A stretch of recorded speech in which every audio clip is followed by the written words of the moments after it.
제가 한번 기도하고 오늘 말씀 교제 시작하겠습니다.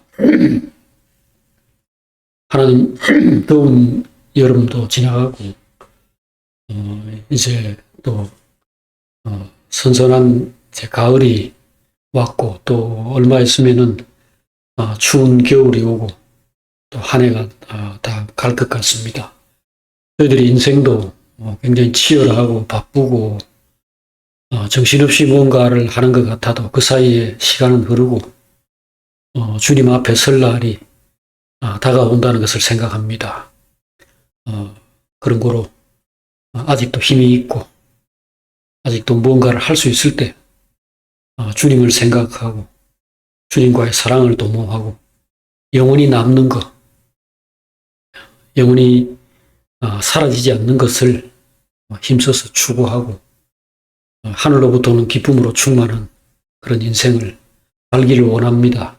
하나님의 말씀을 들어야 그런 생각이 나고 그쪽에 우리가 힘을 쓸 수 있겠사오니 하나님께서 말씀으로 우리의 마음을 일깨우시고 새롭게 하여 주시옵소서.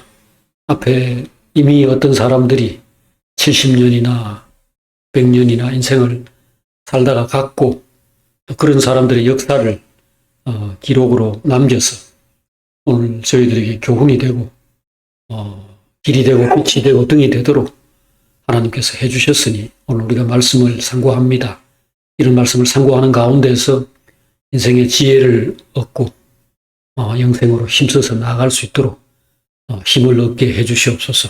예수님 이름으로 기도합니다. 아멘. 구약성경 471쪽 사무엘하 5장 17절에서 25절까지 말씀을 한 절씩 번갈아 읽겠습니다. 읽은 말씀을 가지고 다윗이 이스라엘의 왕위에 오른 후에 한 세 가지 일, 다윗이 왕이 된 다음에 했던 세 가지 일을 함께 생각을 해보겠습니다. 이 세 가지 일은 일단 여기 성경에 나와 있는 순서대로 하자면은 5장 6절에서부터 9절에 나오는 바로 예루살렘을 점령한 것입니다. 첫 번째 일이 바로 여부수 족속이 지배하고 있던 그 시온산에 있는 예루살렘을 점령해서 빼앗고 그것을 이스라엘의 수도로 삼은 이 일입니다. 이것이 첫 번째 일이고요. 두 번째는 블레셋 사람들이 다윗이 이제 왕이 됐다는 소식을 듣고 저걸 없애야 된다, 제거해야 된다 이렇게 해서 올라와서 전쟁이 벌어지게 되었는데 이때 다윗이 하나님의 인도를 받아가지고 블레셋 사람들을 무찌른 이것이 바로 두 번째 일입니다. 그 다음에 사무엘하 6장 1절과 2절에 나와 있는 기사. 이것은 오늘 읽지 않았는데 이것도 함께 읽어보죠. 자, 우리 사무엘하 6장 1절 2절을 읽겠습니다. 다 같이. 다윗이 이스라엘에서 뽑은 무리 3만 명을 다시 모으고 다윗이 일어나 자기와 함께 있는 모든 사람과 더불어 바알레 유다로 가서 거기서 하나님의 궤를 메어오려고 하니 그 궤는 그룹들 사이에 좌정하신 만군의 여호와의 이름으로 불리는 것이라.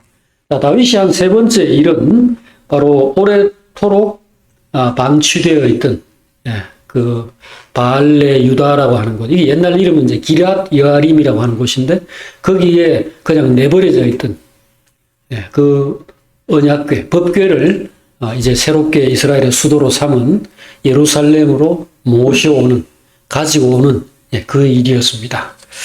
자, 이 세 가지 일이 다 의미가 있어서 했고 그 다음에 여기에 기록이 되어 있는 것입니다. 그래서 오늘 우리가 이것의 의미가 뭔가를 생각을 해보고자 하는 겁니다. 이건 다윗이 자기가 주도해서 한 일이라고도 할 수 있고 또 하나님이 지시하거나 상황이 그렇게 전개되어서 그렇게 하게 된 일이라고도 할 수 있는데 어쨌든 이 세 가지 일은 의미 있는 일입니다. 자, 여기 이제 이 순서가 있는데요. 지금 여기 나와 있는 일 말고도 한 가지 일이 더 있었죠. 바로 여기 11절과 12절에 여기 두로 왕 히람이 다윗에게 사절과 백향목, 목수, 석수 이런 것을 보내가지고 다윗을 위하여 집을 지었다라는 일이 여기 하나 더 들어 있습니다. 이건 뭐 다윗이 한 일은 아니고 다윗이 경험한 일이죠. 근데 요 일까지를 포함해서 자, 이 일들의 순서가 지금 성경에 이렇게 기록된 순서대로가 아니다라는 걸 먼저 한번 짚고 넘어갈 필요가 있습니다. 자, 이게 첫 번째 일은 그럼 뭐냐? 바로 지금 오늘 우리 읽었던 블레셋이 쳐들어온 것이 다윗이 왕이 되고 난 다음에 제일 먼저 일어났던 일이고 또 다윗이 했던 일입니다. 그리고 두 번째 일은 이제 이스라엘 중심부의 여부수족이 떡하니 자리 잡고 있어서 무려 그 이스라엘 사람들이 가나안 정복을 하고 가나안에 들어온 때로부터 400년 동안이나 손도 못 대고 그대로 방치해둘 수밖에 없었던 말하자면 이스라엘의 중심지고 요지 그 핵심적인 그런 땅입니다. 근데 그거를 못 빼앗은 거예요. 계란으로 치면은 노란자를 못 먹은 겁니다. 그래서 요거를 반드시 처리해야 된다. 내가 왕이 되면은 이건 반드시 꼭 해야 된다.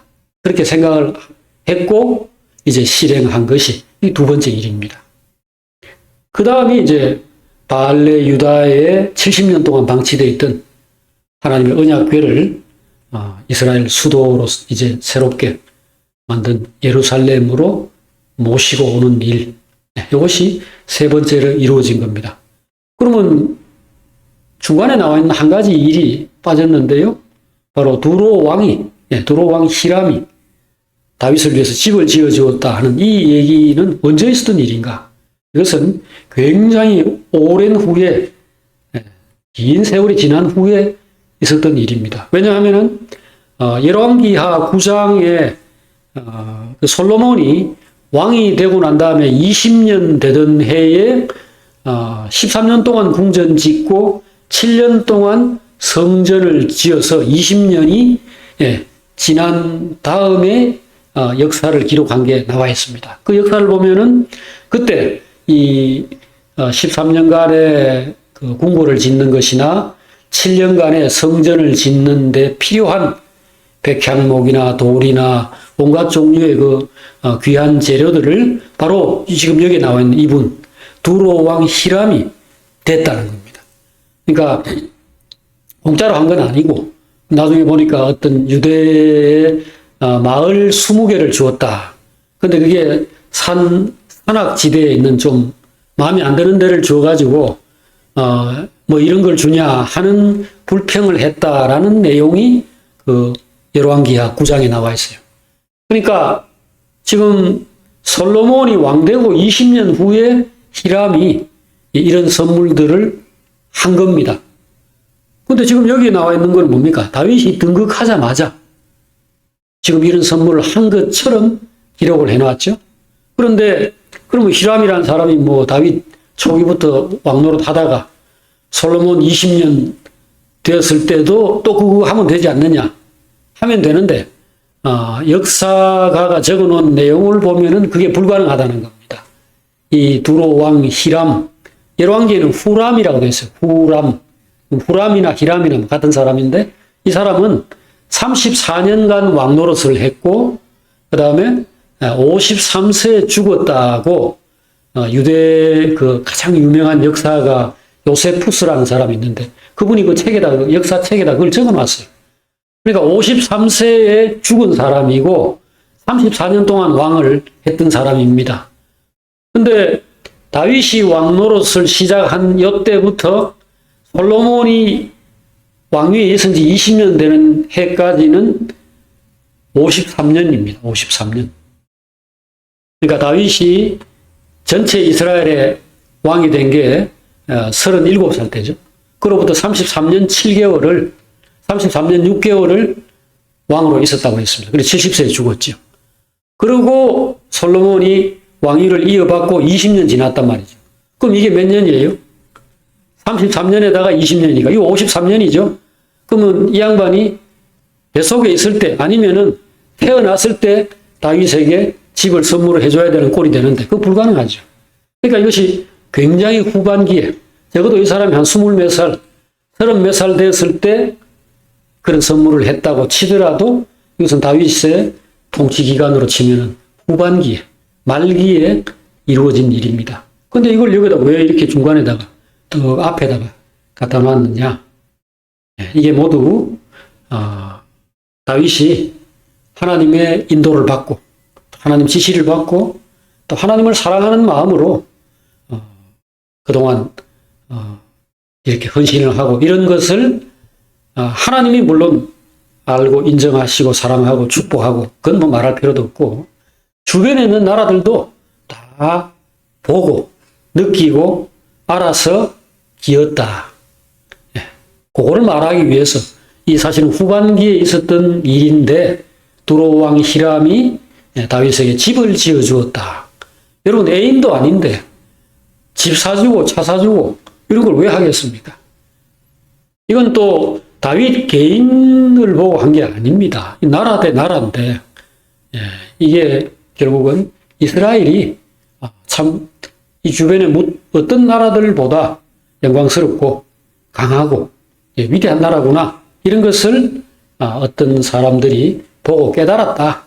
거기에 맞추어서 그렇게 뭐 아부를 했든지 그렇게 뭐 잘해줬든지 했다. 그 이야기를 앞에다 적어놓은 겁니다.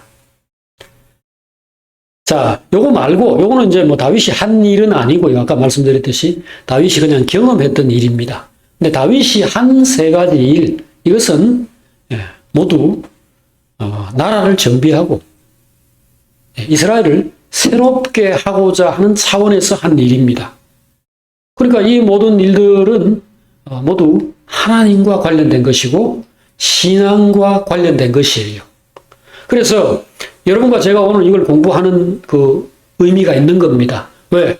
우리도 우리의 삶, 우리 자신이 하나님의 나라이고 하나님의 백성이고 하나님의 성전이고 그렇습니다. 여기가 하나님의 집이에요. 여기가 하나님의 나라예요. 그러니까 우리 삶을 어느 시점에 내가 만약에 내 삶의 주도권을 잡았다.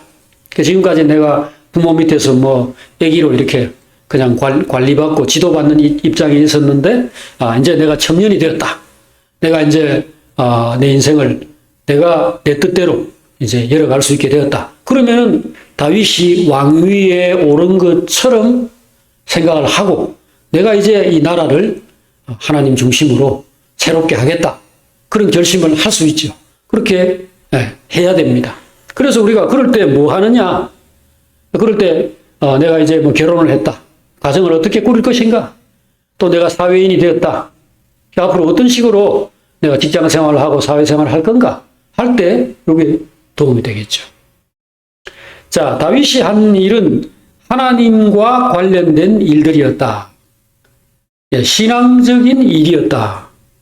블레셋을 무찌른 것도, 여부스 족속으로부터 예루살렘을 빼앗은 것도 그렇고, 언약궤를 가지고 온 것, 그거야 뭐 말할 필요도 없는 거죠.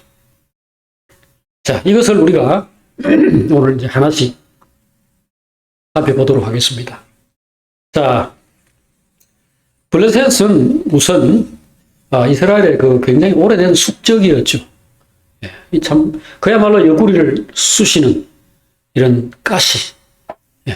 항상 이스라엘 곁에서 이스라엘을 힘들게 하고 괴롭혀하는 그런 사람들이었습니다. 근데 이게 단순한 뭐 못 살게 구는 자다 이게 아니고요. 영적으로 커다란 걸림돌, 장애물이었다.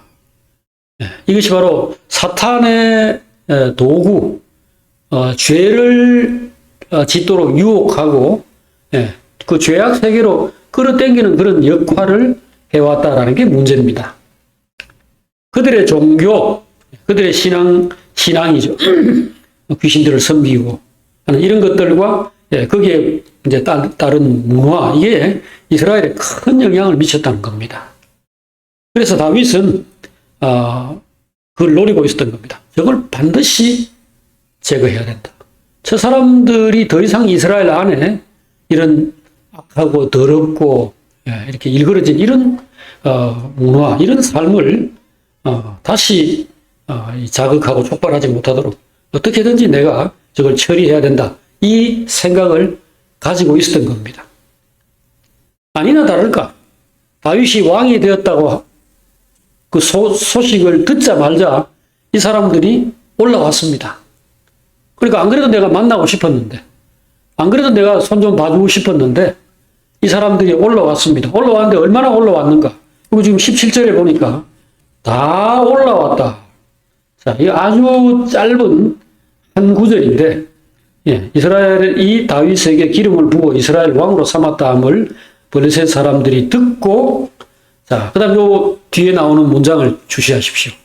블레셋 사람들이 다윗을 찾으러, 자, 여기 첫 번째 주목할 단어는 찾으러입니다. 찾으러 올라오는데 얼마가 올라왔다고요? 다 올라왔다. 찾으러 올라왔는데, 다 올라왔다.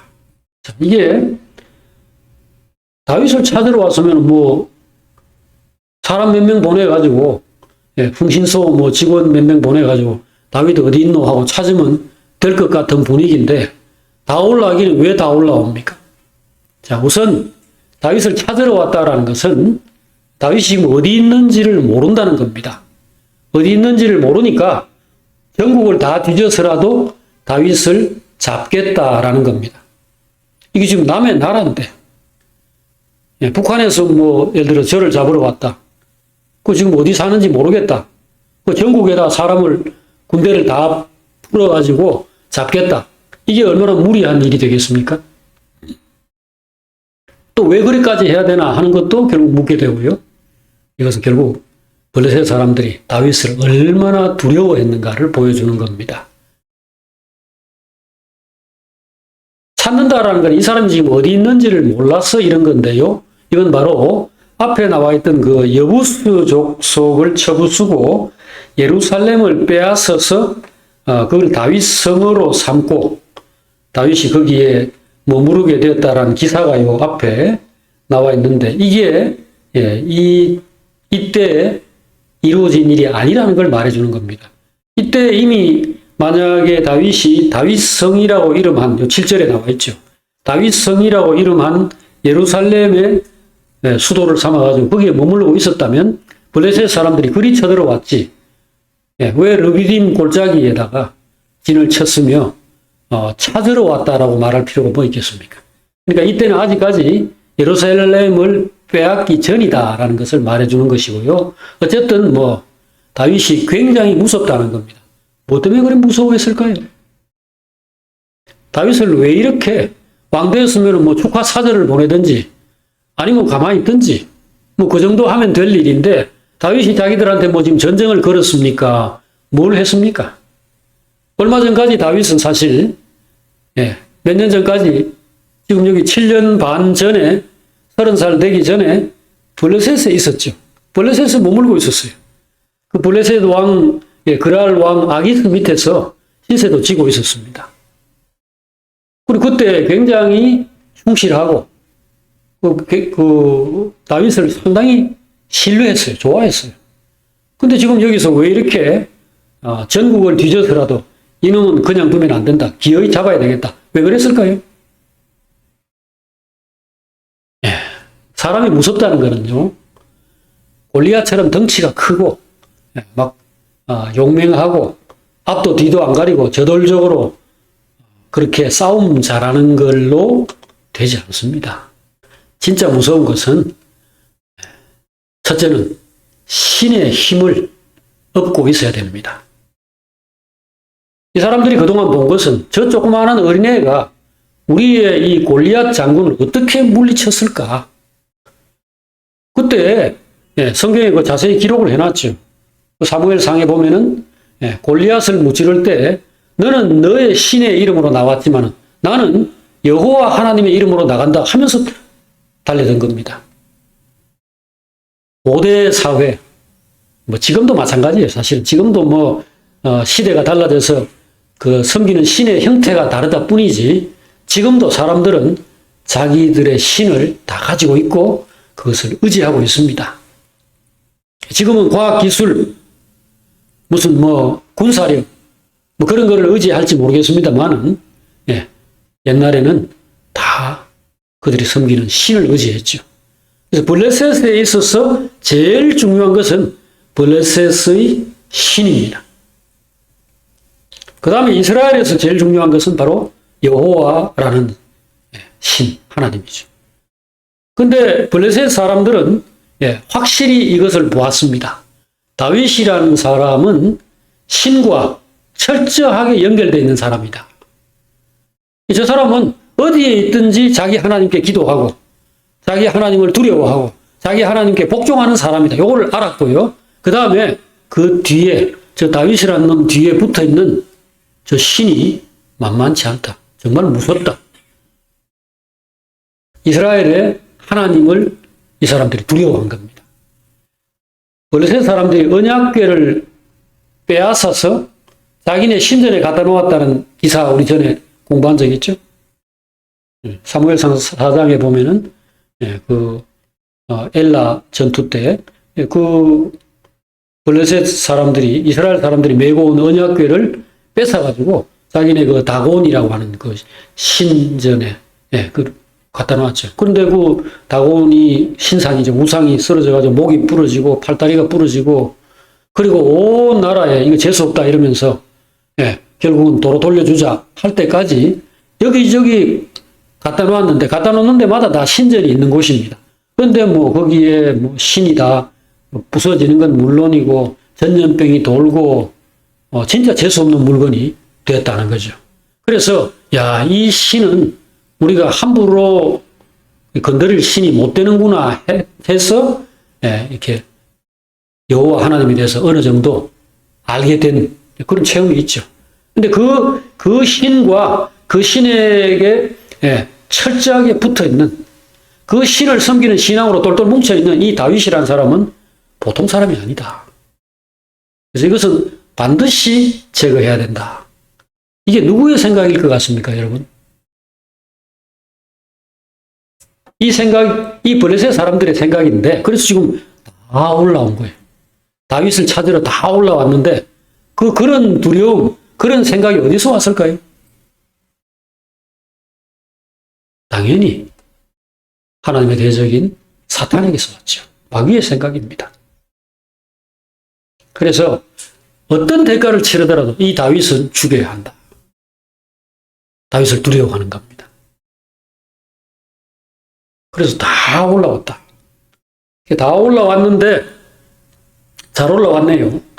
다 올라왔으니까 이제 다 죽는 일만 남았다. 이게 하나님의 생각입니다. 하나님은 그들을 한꺼번에 해치울 수 있는 그런 기회를 얻은 겁니다. 그래서 다윗이 이제 하나님이 어쩔까요? 저놈들이 날 찾으러 지금 다 올라왔다고 하는데 어떻게 할까요? 하나님께 묻습니다.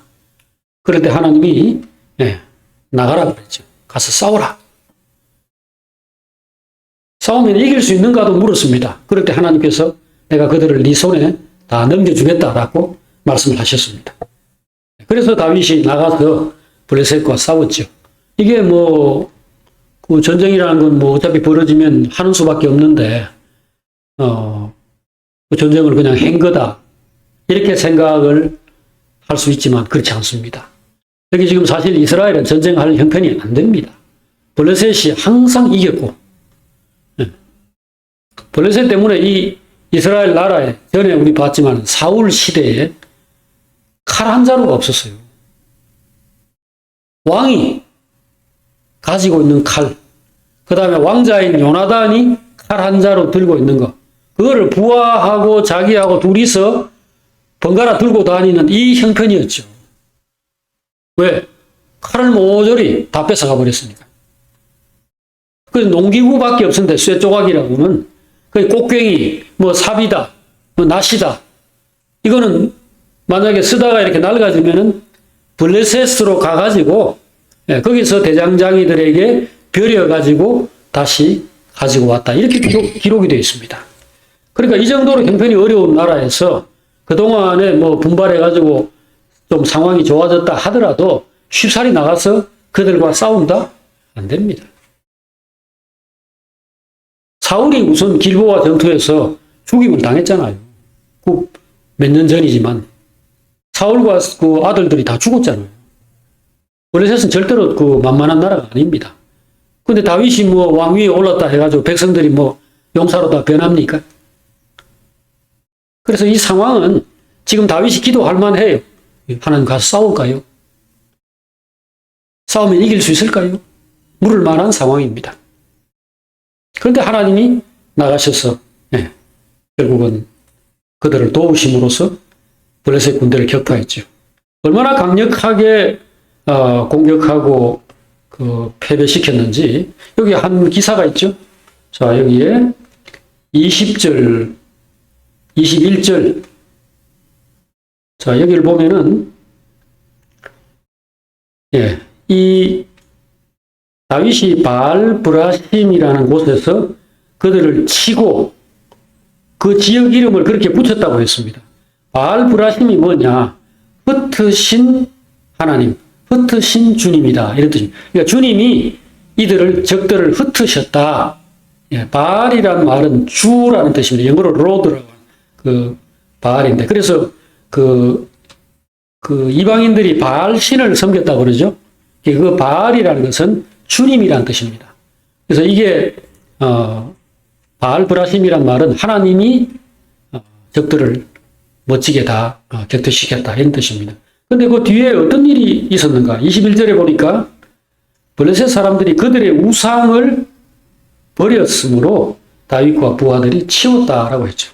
자, 여기에 바로 하나님이 왜 이 전쟁을 다윗에게 이렇게 허락하셨고 또 그들을 완전히 격파하도록 도우셨는가? 바로 이유가 나와 있습니다. 전쟁터에 웬 우상이죠? 지금 우상들을 버렸다 그랬죠? 왜 전쟁터에 우상이 있습니까? 우상을 들고 나왔으니 그렇죠. 전쟁터에는 무기 들고 나와야 되는데 무기와 함께 신상을 들고 나온 겁니다. 이게 바로 이스라엘 사람들이 엘리 때에 언약궤 메고 앞으로 나간 것과 똑같습니다. 신의 전쟁이에요. 신들의 전쟁의 대리전입니다. 대리전. 옛날 전쟁이라는 게. 신의 도움을 기대하고 신상을 가지고 왔기 때문에 거기서 상황이 어렵게 되자 신상을 갖다 내버린 겁니다. 이게 바로 하나님이 다윗으로 하여금 블레셋을 무찌르게 하신 이유를 잘 보여주고 있는 장면입니다. 하나님이 다윗을 통해서 블레셋을 괴멸시킨 것은 단지 이스라엘의 안전과 평화만을 위한 것이 아닙니다. 이게 아니고 블레셋의 타락한 정신과 문화가 이스라엘에 영적으로 심각한 영향을 미치고 있었기 때문에 이것을 차단하고 이것을 제거하려는 의도가 있었다는 겁니다. 전쟁에 우상을 들고 나왔다는 것은 사람들의 정신과 삶에 마귀가 깊이 뿌리를 내리고 있다는 증거입니다. 여러분과 제가 오늘날 어떤 말을 하고 행동을 할 때는 우리 안에 있는 생각, 우리 안에 있는 정신이 반영된 겁니다. 그게 투영되고 그게 밖으로 표현된 거예요. 내가 술집에 가가지고 뭐 여자들하고 술을 마시고 돈을 막 뿌리고 혹은 뭐 친구들하고 술 마실 때 막 욕을 하고 이렇게 할 때에 단지 내가 내 어떤 스트레스나 내가 내 어떤 욕망을 펼치는 것이 아닙니다. 아니고 내 안에서 사탄이 나를 지배하고 내 마음과 생각을 장악한 가운데서 그의 생각, 그의 욕망 이것을 표출하는 것입니다.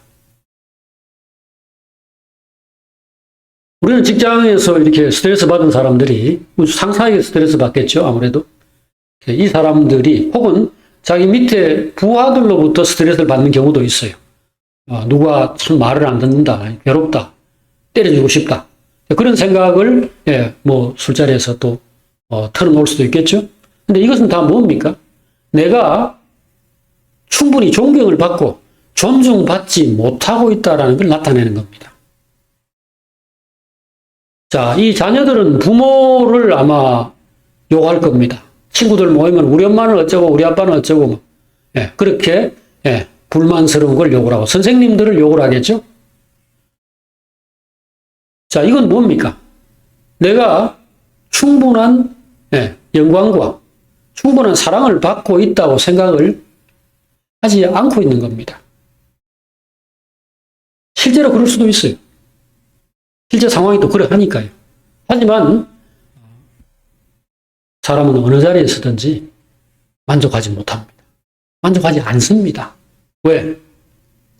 주어진 것은 아무것도 아니고 아무것도 아니게 보이고 이미 가지고 있고 이미 이루었고 이미 누리고 있는 것은 시시하게 보이고 없는 것들, 더 많은 것들을 가지고 싶은 그런 마음, 더 많은 것들을 경험하고 싶은 생각으로 없는 것들만 보이니까 그렇죠. 그래서 사람은 만족하지 않습니다. 어떤 상황에서도 기쁨 잠깐이고요. 기뻐할 수도 있어요. 그러나 그는 뭐 합격했다, 뭐 출세했다, 승진했다, 뭐 결혼을 했다. 그때 잠깐 기쁘고 그 다음 계속 불행합니다. 계속 불만이고 계속 불평이고 계속 모자라요. 이게 어디서 왔습니까? 마귀라는 놈에게서 온 겁니다. 마귀는 하나님에 의해서 지음받은 천사이고 짐작컨대 천사장이었습니다. 그러나 그는 생각이 잘못돼가지고 왜 내 위에 뭐가 있느냐? 자기 위에 누가 있습니까? 자기 위에 있는 건 하나밖에 없어요. 하나님입니다. 그 다음에 하나님의 아들이죠. 사실은 사람도 천사 위에 있습니다. 히브리서 1장에서 하나님이 그 점을 분명하게 설명했죠. 천사들은 하나님의 상속자들, 다시 말해서 하나님의 자녀들을 섬기라고 보낸 종이다. 천사는 사람이 부리는 종이다. 이 점을 분명히 했습니다.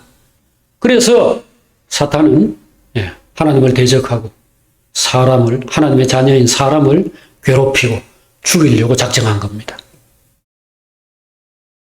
이 사탄이 사람들을 결국 사로잡았습니다. 에덴 동산에서 선악과 대신 생명과 대신 선악과를 먹음으로써 사람은 사탄에게 사로잡혔습니다. 결국 사탄의 생각이 들어왔죠. 사탄의 정신, 사탄의 사고. 그래서 내가 낳은 내 자식도 나중에 가면 원수예요, 원수. 나를 낳고 나를 위해서 정말로 고통과 수고로 나를 오늘 이 자리에 있게 한 그 부모도 원수입니다, 원수. 도대체 뭐가 들어가서 그런 생각을 하게 됐나? 직장의 동료, 뭐 친구, 할 것 없이 나를 가르치는 무슨 선생님, 거기서 안 좋은 것만 다 뽑아내가지고 그것만 느끼는 거죠. 참 감사. 선생님 볼 때마다 저절로 머리가 숙여지고 이 부족한 나를 이렇게 받아가지고 참 사람으로 키우고 온전케 이렇게 해주는 정말 내 생명의 근원이구나. 그렇게 생각하고 부모에게 절하고 선생에게 절하고 또 인생의 선배라도 한 살이라도 많은 사람을 존중하고 거기서 뭔가를 받겠다고 하는 그런 생각을 한다면은 내 옆에 누가 있는 모든 사람이 다 감사한 사람, 다 좋은 것이고 다 기쁜데 그렇죠. 이게 블레셋의 정신입니다. 이게 블레셋의 생각이고 삶이고 문화고 그렇습니다. 여러분 신과 삶을 분리해서 생각하시지 말길 바랍니다. 지금 모든 사람들의 생각의 이면에는 사탄이 그 사람을 지배해가지고 하나님으로 취하고 하나님이 주시는 기쁨, 하나님의 약속, 하나님이 주시는 복을 받아가지고 마음이 기뻐하고 행복해지고 즐거워지고 스트레스를 풀고 할 수 있는 것을 그 하나님은 거절하고 대신 자기 몸과 삶을 파괴하는 술을 부어가지고 그 술로 자신을 즐겁게 만들겠다. 남의 여자나 남의 물건이나 남의 권력을 탐해가지고 그것들로 내 인생을 살찌우고 내게 행복을 이렇게 가져오도록 하겠다. 이런 생각이 사탄의 생각이고 이것이 바로 세상 생각이라는 것을 꼭 기억하시길 바랍니다. 다윗이 왜 블레셋을 사실은 그렇게 악감정을 가지고 있을 이유도 없습니다. 다윗으로 볼 때는 블레셋은 한때 신세를 졌던 그런 사람들이고, 지금도 그렇게까지 서로 미워할 이유가 없는데 둘이가 정확하게 그들의 실상을 파악하고 있었던 겁니다. 블레셋은 단지 블레셋 사람이 아닌 겁니다. 삼손이 블레셋 여자에게 계속 빠져들다가 결국 눈이 뽑히고 결국 죽음을 당했죠. 그 블레셋에 뭐가 있습니까? 블레셋에 무슨 뿔이 발려 있어서 블레셋을 막아내야 될 사사로 세운 걸 받았던 삼손이 그렇게 블레셋 여자를 좋아하고 그 치마 밑으로 자꾸 기어 들어갑니까? 사람 안에 사람이 있고 사람 안에 육체가 결국 되었다라는 이 말이 하나님으로 말미암아서 영광스러운 생각을 하고 영광스러운 삶을 추구해야 될 자가 사탄에 의해서 타락해가지고 정말 짐승과 같이 되었다라는 게 있어서 그런 상황이 나타난 겁니다. 다윗은 이걸 꼭 처리해야 돼요. 다윗은 꼭 블레셋을 처치해야 됩니다. 그래서 했는데 여기에 아주 상징적인 한 모습이 나온 거죠. 바로 전쟁에서 블레셋 사람들이 우상을 집어 던져버렸다. 우상을 내버렸고 그리고 여기 다윗과 부하들이 어떻게 했다고 했습니까? 여기에 21절에 뭐라고 그랬습니까? 블레셋 사람들이 그들의 우상을 버렸으므로 다윗과 그의 부하들이 치우니라. 이 그림을 꼭 머릿속에 기억하십시오. 여러분이 누군가 싸운다면은 사람과 싸우지 마시고요. 어떤 사람들의 이면에 있는 일그러지고 타락하고 더럽고 잘못된 그런 삶과 싸우십시오. 그래서 그들이 술을 내려놓게 만들고 죄를 내려놓게 만들고 탐심을 내려놓게 만들고 남을 비방하고 욕하는 그런 것들을 내려놓게 만드십시오. 그리고 여러분들이 그것을 치우는 겁니다. 그게 치우는 거죠. 여러분을 만나가지고 싸웠는데 이 싸움이라는 게 결국 관계입니다. 막 치고받고 하는 것만이 아니라 한참 이야기를 나누고 주고받고 언성이 높아질 수도 있고 일을 하다가 충돌이 일어나고 이 모든 게 다 관계죠. 자, 이런 관계를 그냥 영적 싸움이라고 생각하시면 됩니다. 그래서 우리가 사람을 맞닥뜨려야 돼요. 어떤 때는 우리가 멀리 해야 되지만 왜? 그 영향을 받을 수 있으니까. 우리가 일부러 술집 여자를 가까이 할 필요도 없고 세상에 더러운 사람들 긴밀하게 친밀하게 지낼 필요는 없습니다. 하지만 어떤 상황이든지 결국 우리가 그들을 맞닥뜨릴 수밖에 없게 됩니다. 지금 여기도 쳐들어왔잖아요. 내가 자기들 만나자 그랬나? 근데 자기들이 다 올라왔잖아요. 그러면 결국은 싸우게 되죠. 그 싸울 때 여러분 안에서 하나님으로부터 온 것들, 하나님으로부터 받은 것들. 그래서 여러분들이 얻은 기쁨과 평화와 자유와 여유를 가지고 나가라고요. 그걸 가지고 싸우라고요.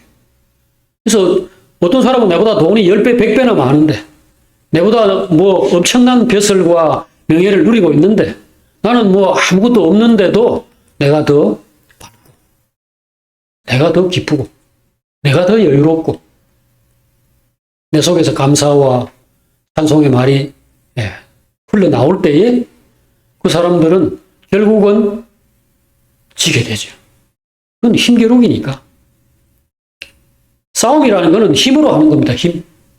누가 더 세냐가 문제인데 부러워하면 지는 것이다 라는 말 알고 계시죠? 부러워하면 진 겁니다. 저쪽이 더 크다. 저쪽이 더 낫다. 저쪽이 더 좋다라는 얘기 아니에요. 내가 부러워한다는 말은. 그래서 누가 뭘 샀다. 누가 어떤 성취를 이루었다. 누구네 아들이 잘 됐다. 이러면 침을 흘리면서 그 상황을 복창하고 그 다음에 자기 신세를 한탄하고 하나님을 원망하고 부모나 남편이나 아내를 원망하고 누구네 자식은 잘 되는데 이 꼬라지냐 그 자식을 원망하고 이걸 진 거죠. 그게 영적 싸움의 증거입니다. 다윗은 어떻게 됐어요? 블레셋과의 싸움에서 어떻게 해요? 이겼죠. 완전히 이겨가지고 뭘 버리게 만들었어요? 신상, 우상을 버리게 만들었어요. 이것이 다윗이 한 첫 번째 싸움입니다. 그리고 두 번째 싸움은 바깥의 적이 아니라 내부의 적을 물리친 겁니다. 어디 적요? 안에 있는 적, 내부의 적. 바로 이스라엘 안에 알박기 하고 있던 사람들. 누굽니까? 여부수 족속입니다. 400년 동안이나 이스라엘의 제일 요지, 제일 중심지에 좋은 땅을 딱 잡고 못 내놓는다. 그러면서 버티기를 하는 사람들이죠. 이건 우리가 영적으로 말하자면은, 밖에서 누가 우리 유혹하고, 밖에서 누가 우리를 헷갈리게 하고, 죄짓게 만들게 하는 사람들 말고, 내 안에 탐욕과, 정욕과, 망상과, 그런 것들, 탐심. 이거를 물리치는 겁니다. 이게 얼마나 찔긴지, 이스라엘이 가나안을 정복하고도 400년 동안이나 손도 못 대고 있었던 겁니다. 근데 다윗은 딱 생각하기를 내가 왕이 되면은 방법은 모르겠고 그건 하나님이 나를 도우시고 내 안에서 어떻게든지 하시겠지. 그러나 나는 한다. 반드시 저 시온산 예루살렘을 난 정복한다. 그렇게 딱 생각하고 있다가 블레셋을 쳐부수고 난 다음에 바로 여부수 쪽을 쳐부순 겁니다. 사실 이게 더 무섭죠. 바깥의 적보다 내 안의 적. 바깥의 적은 이 세상입니다. 세상. 세상 사람들, 세상 정신, 세상 문화. 우리가 사람들을 보고서 좋게 보이면은 따라하게 돼 있어요. 그럼 나는 절대 안 해야지 해도 안 됩니다. 눈이 있고, 귀가 있고, 코도 있고, 누군가 치킨, 양념치킨 맛있는 거 먹고 있는데, 아무것도 아니다. 배고픈 사람이 그렇게 생각이 될 수 있습니까? 결국, 밖에 있는 적도 우리가 힘써서 대적하고 물리치지 않으면 안 될 분명한 적이 맞습니다. 하지만 그보다 더 내 안에 거기에 반응할 수밖에 없는 거기에 동조하는 마치 그 자석으로 치자면 바깥에 N극이랑 내 안에 S극이 있다는 게 문제예요. 그러니까 내 속에 이 문제가 있는 것들. 예를 들어서 이스라엘 같으면은 그 주님이 빈 집 이야기를 하셨죠. 비어 있는 집. 그 비어 있는 집은 이전에 귀신이 살고 있었는데 쫓아냈다는 겁니다. 그랬는데 한참 있다가 상황이 어떻게 됐죠? 그 집에서 나간 귀신이 바깥에 이리저리 돌아다니다 보니까 옛날 그 집보다 좋은 데가 없구나 이러면서 살펴보니까 집이 비어 있는 거예요. 그래서 친구를 데려와가지고 귀신 7마리가 그 집에 살게 되었다라는 이야기가 있죠. 오늘 나와 있는 이 상황이 딱 그것을 이야기하고 있습니다. 다윗은 첫째로 집을 비웠습니다. 여부수족을 쫓아냈다고요. 그 다음에 그걸로 안 됩니다. 그래서 결국은 뭡니까? 빈집이 안 되게 하려면 뭐가 들어와야 되죠? 성령이 들어오고 하나님이 자리 잡아야죠. 그래서 이 사람이 뭘 했습니까? 언약궤를 가지고 온 겁니다. 여러분과 제 마음속에 살아계신 하나님, 하나님의 그 약속, 하나님의 사랑, 하나님의 말씀이 내 속에 자리를 잡지 못하면 결국 아무리 내 안에 있는 악한 생각들을 몰아내고 탐심을 쫓아내고 두려움을 몰아내도 뿌리 없는 이 나무처럼 흔들흔들흔들거리게 되면은 다시 넘어져요. 결국은 뭔가로 채워야 합니다. 비우기만 가지고는 안 돼요. 그래서 여러분과 제가 만일 뭐 왕이 되어가지고 대통령이 되어가지고 이 나라를 이제 이렇게 다스려야 되겠다. 뭐 이럴 기회가 있다면 정치적인 면에서 또 이런 다윗의 이 지혜와 경험들 우리가 또 빌려서 써야 될 겁니다. 그러나 뭐 그럴 기회는 별로 없을 것 같아 보이는데 그럴지라도 본질은 똑같습니다. 어차피 인생은 사는 거고 우리가 어떤 종류의 인생이든 인생을 살아가잖아요. 아까 말씀드렸듯이 이제 사회생활을 갓 시작했다. 또는 이제 그거를 한참 지난 분들 여기 대부분들은 그런 분들인데 이제 나이가 이제 50, 60이 되고 70이 되었다. 그럼 뭘 해요? 노년으로서 약해지고 가진 것이 없어지고 힘없는 상태에서 아직도 10년이나 20년이나 30년을 살아야 된다. 이것도 큰 싸움입니다. 이것도 굉장히 중요한 새 출발입니다. 이전에 가보지 않았던, 이전에 경험해보지 못했던 새로운 세계를 지금부터 열어가는 겁니다. 그때 더 많은 능력이 필요하고 더 많은 지혜가 필요하죠. 여기서 배워야 됩니다. 삶은 결국 하나님으로부터 옵니다. 하나님으로 말미암아 유지하고 완결 짓는 겁니다. 오늘 여기 다윗이 내가 이제 왕이 되었는데 내가 뭐 30살이다, 37살이다 이런 건 중요하지 않아요. 야곱은 130살에 여러 가지 가나안에서 어려운 삶을 청산하고 요셉이 있는 애굽으로 갔습니다. 그때부터는 인간적으로 말하면은 좀 편안하고 영광스러운 삶이 전개됐다고 생각이 되겠죠? 또 그 야곱의 아들 요셉은 30살에 총리가 됐으니까 역시 그 어떤 중요한 전기를 맞이한 거죠. 그 이후부터는 깜빡에서 고생하거나 남의 집에 종으로 있을 때와는 다른 삶이 전개될 거 아닙니까? 그러나 달라지는 게 있습니까? 130살에 시작된 말기의 야곱의 삶, 그 17년간, 147세 죽었으니까 17년간의 그 삶도 역시 지금 다윗이 30살에 왕이 되거나 자기 아들 요셉이 30살에 총리가 된 것과 마찬가지로 이제 심기일전해서 새로운 마음과 뜻으로 새로운 삶을 열어가야 될 시점에 선거는 똑같습니다. 140살, 150살이라도 마찬가지예요. 여러분이 지금 60세가 되거나 70세가 됐다 하더라도 자, 이때부터 새로운 인생이 펼쳐지는데 준비 없이는 갈 수 없습니다. 무슨 준비하셔야겠어요? 마음을 새롭게 하고 내 안에 적들을 물리치고 바깥에 있는 적들을 물리치고 결국은 마음과 생각을 새롭게 하는 겁니다.